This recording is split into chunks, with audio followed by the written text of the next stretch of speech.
Ganito ang gubat dito sa Denmark. Yan. Makikita ninyo.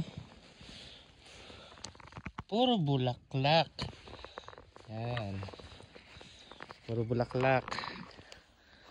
Yan. Walang snake. Yan. At hindi nakakatakot dito guys kasi kitang-kita mo pa lang pag may palapit na sa'yo na mga wild animals. Pero wala namang wild animals dito. Kasi kami ang wild. Yan nyo guys yung aming lugar.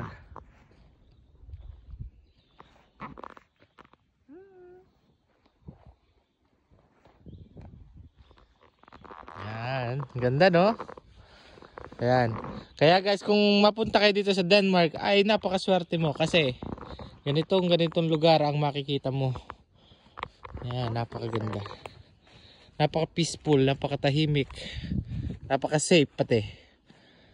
Ayan. Okay, hanggang dito lang guys. Pinakita ko lang sa inyo kung gaano kaganda yung kanilang kagubatan dito every spring.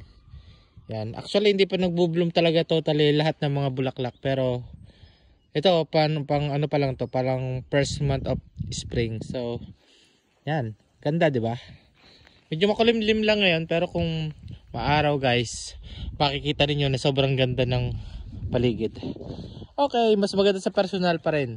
Kaya guys, ito lang muna ngayon. Maraming salamat. Bye. At don't forget pala na i-subscribe nyo ako guys kasi mas nakakatulong yan sa ating channel guys para mag-grow at mas makapag-upload pa tayo ng maraming video about dito sa Denmark. Okay, bye.